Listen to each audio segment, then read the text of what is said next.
Los macabros moradores de la Casa de los Arcos, sucedido en la calle de Analco, hoy Arcos de Belén. De la época colonial son pocos los vestigios que quedan en la hoy llamada Avenida Arcos de Belén, si acaso el templo y el convento de los betlemitas, que después fuera por muchos años la escuela médico-militar. En nombre del progreso han entrado en los viejos edificios el pico y la pala con su obra devastadora, demoliendo casas llenas de historia y tradición. Tal fue el caso del palacio de doña Soledad de Castaño y Burgos, dama sobre la cual se aborda una extraordinaria historia y espeluznante leyenda, y que según las crónicas vivió en el año 1642. En aquella época era virrey el duque de Escalona, conocido entre otras cosas por haber dado a su gobierno el aspecto de una ostentosa corte en la que privaban la corrupción y la intriga. Muchos habló de amoríos secretos entre el duque y doña Soledad, de quien nadie sabía de dónde había obtenido su cuantiosa fortuna. El hecho era que la dama en cuestión hacía honor a la época de lujo, derroche y disipación, ofreciendo grandes fiestas en su palacio de la calle de Analco.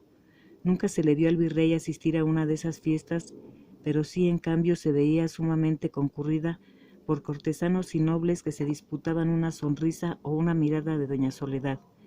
Desde los más jóvenes hasta los más maduros siempre había riñas entre los caballeros asistentes, y para que la cosa no pasara a mayores intervenía la dueña de la casa. Siempre al terminar una fiesta doña Soledad esperaba a un caballero en su alcoba. En esta ocasión fue don Vicente, pero el afortunado resultó un joven que astutamente había permanecido escondido. Su juvenil corazón empezó a latir furiosamente al oír que los criados cerraban el portón y los menudos pasos de la dama por el corredor. Salió de su escondite y le habló de lo que los sentimientos habían despertado en su corazón. Sin embargo, a pesar de mostrarse sorprendida y hasta escandalizada, lo cierto es que doña Soledad le halagaba el apasionamiento del muchacho, afecta a buscar nuevas experiencias, una vez más dio rienda suelta a sus pasiones. Don Vicente llegaría 2 horas después, ya que traía una llave de una puertecita secreta que la mujer le había dado, pero al querer entrar en la alcoba que según le habían dicho, se encontró nada menos que al joven y acto seguido entraron en combate, y sin más el chico lanzó un furioso mandoble sobre el sorprendido don Vicente, que apenas pudo esquivar, pero el segundo, más diestro y experimentado en el manejo de la espada, pronto cedió el lance en su favor. Doña Soledad creyó perdido al mancebo y, ofuscada por el miedo, se arrojó sobre don Vicente armada de filoso puñal, pero desafortunadamente el caballero cayó hacia adelante y accidentalmente atravesó al indefenso joven. Ambos cayeron heridos de muerte. La dama se aseguró de que nadie se hubiera percatado de los hechos y acto seguido arrastró el cadáver de don Vicente al otro extremo del corredor, donde movió una moldura de la decoración de la pared. Esta cedió dejando ver una escalera que bajaba en medio de la oscuridad. Arrojó enseguida el cuerpo inanimado del hombre, dando tumbos hasta chocar con una corriente de agua. Después hizo lo mismo con el joven. La pared se volvió a cerrar y doña Soledad se dispuso a limpiar cuidadosamente la sangre de piso y muros y a pensar en una historia creíble de las repentinas desapariciones. Al día siguiente los sirvientes no hicieron preguntas acerca del joven, por lo que la mujer aprovechó esto para diseminar la versión de que se había ido de la casa sin dar aviso alguno, y como si nada hubiera pasado, siguió con su vida de orgías y disipación. Aunque para los habitantes del México colonial pasaban cosas extrañas en torno a doña Soledad, sus amantes que desaparecían sin dejar rastro, brujería, entre otros rumores, pero el tío del joven don Andrés de Calderón y Díaz no se podía quedar tranquilo y decidió averiguar las extrañas actividades de aquella mujer, yendo a su casa para hablar también sobre la desaparición de su sobrino. La discusión entre ambos llegó a tal grado que doña Soledad aprovechó esto para llorar, y que aquel hombre que era todo un caballero no podía ver lágrimas en los ojos de una dama sin sentirse conmovido. Don Andrés estaba a punto de retirarse cuando la mujer ofreció alojamiento en su casa, hasta convencerlo, y nuevamente el caballero se vio desarmado ante ella. Pero la oferta de la dama no era de a gratis, ya que esa misma tarde inició sus labores de seducción con una rica comida, decidida a hacer que el señor de Calderón se olvidara de investigar lo que había sido de su sobrino Diego.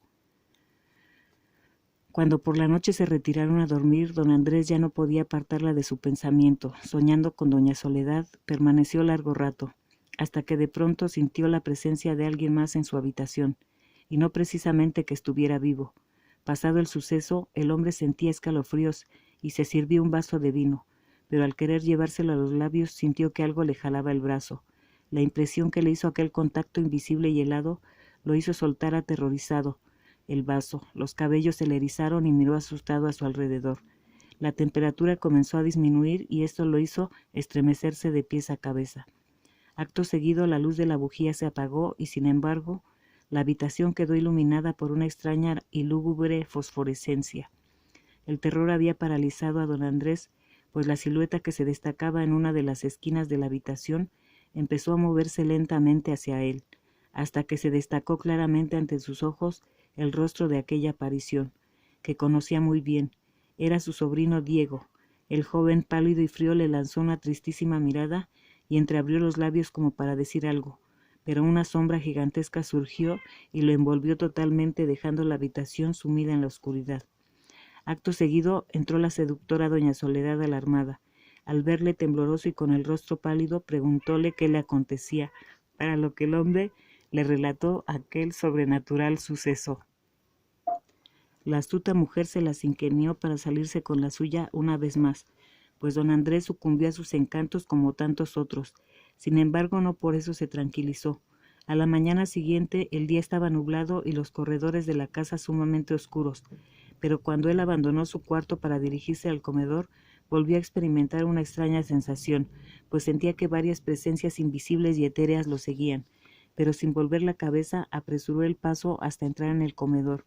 Sin embargo, cuando más tarde volvió a tener la misma sensación, empezó a intrigarse seriamente sobre lo que podría hacer, pero mientras más hacía, por vencer el miedo y establecer contacto con todos aquellos fantasmas, más parecía impedirlo la sombra gigantesca que siempre los cubría para hacerlos desaparecer. Intrigado por estos acontecimientos sobrenaturales, don Andrés decide dar parte a las autoridades del Santo Oficio, aún exponiéndose a que lo acusaran de herejía, pero doña Soledad se entera de sus planes y pone el grito en el cielo. Pero al resultarle imposible convencerlo de lo contrario, recurre nuevamente a sus armas de seducción para impedirle al preocupado hombre que pusiera en marcha sus propósitos. Finalmente don Andrés quedó convencido de que podía ir al Santo Oficio a la mañana siguiente. La noche se presentó oscura y desapacible. Fuerte vendaval estremecía las copas de los árboles y cimbraba puertas y ventanas de la casa. Mientras tanto, adentro, el caballero había podido dormirse tal vez por no haberlo hecho bien la noche anterior, y la mujer lo contemplaba de una manera muy extraña, planeando algo por demás malo. Del buró preciosamente tallado que había junto a su cama, extrajo una filosa daga de mango de marfil, y acto seguido levantó la mano para descargar un brutal golpe de cuchillo sobre el corazón de don Andrés, pero hubo de soltar la daga casi enseguida, pues sintió que dos manos fuertes y vigorosas le atenazaban el brazo para impedirle todo movimiento. Entonces comenzó a sentir que el brazo le ardía de una manera horrible, y al escuchar los gritos se despierta el caballero, quien quiso aliviarla de su dolor, y fue cuando advirtió unas manchas enrojecidas en el tornado y blanco brazo de la dama. Don Andrés, ayudado por los sirvientes, colocó compresas frías en su brazo, pero esto servía de nada, porque los dolores eran cada vez más intensos hasta que finalmente perdió el sentido. El tío de Diego, dado los acontecimientos, decide ir acto seguido al Santo Oficio a relatar los sucesos. Entretanto, doña Soledad se encontraba en sus aposentos, recobrando el sentido, y una de sus sirvientas le relata lo que el caballero fue a hacer. Ante el azoro de la sirvienta, la mujer saltó del lecho y quiso salir de la habitación. La primera quiso detenerla, pero la segunda la apartó con un vigoroso empujón. La dama salió espantada por el corredor, mientras la criada daba desesperadas voces.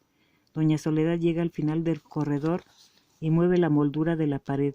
Se introduce en la puerta, que se abrió, y en ese preciso momento llegaban don Andrés y el sacerdote, quienes sorprendidos la vieron descender por aquella escalera oscura y lúgubre. Optaron por seguirla. La oscuridad era cada vez más impenetrable y el sacerdote encendió el cirio bendito que llevaba. Doña Soledad se encontraba en el último peldaño de la escalera, mirando como hipnotizada las negras aguas que se abrían a sus pies. Don Andrés y los sacerdotes contemplaron algo que los dejó de una pieza. De las turbulentas aguas surgió una extraña embarcación, con un tétrico remero que se acercó hasta donde se encontraba la mujer, y le tendió la mano. Ella de manera instintiva retrocedió, pero aquella mano peluda y bestial la aferró fuertemente del brazo, haciéndola lanzar un alarido de dolor. En ese momento, de debajo de las aguas, surgieron infinidad de espectros y bestias infernales que la hicieron entrar a la siniestra embarcación, y debatiéndose con desesperación entre aquellos entes, doña Soledad se alejó de la orilla a bordo de la lancha remada por el extraño encapuchado. El sacerdote miró con el rostro desencajado a don Andrés, corroborando el religioso lo que el caballero le había venido a relatar momentos antes. La casa fue bendecida y se dijeron muchos exorcismos para liberarla de los espíritus infernales que se creía la habitaban, pero con todo eso continuaron las apariciones de Diego y otros más, entre los que se reconocieron los antiguos amantes de doña Soledad, y por ese motivo la casa a la que le decían de los Arcos, por estar frente a los Arcos de Belén, fue llamada también de los moradores macabros. Don Diego López Pacheco Cabrera y Bobadilla, duque de Escalona, fue destituido a poco de estos acontecimientos, pues mucho se dijo que en parte fue por haber sido protector de doña Soledad. La casa quedó abandonada. Don Andrés decidió mandar decir varias misas en sufragio del alma de su sobrino Diego, y siglo y medio después, cuando empezaba a hablarse de las insurrecciones contra España, la casa de los Arcos o de los habitantes macabros fue demolida, pero al arrasarla encontraron entre el lodo que había en sus cimientos varios esqueletos, para lo cual se dio parte a la Inquisición, pero misteriosamente no dio importancia al hecho. La razón, quizá porque seguían pensando que aquel lugar era la entrada del infierno, y que los cadáveres encontrados pertenecían a personas condenadas por sus culpas.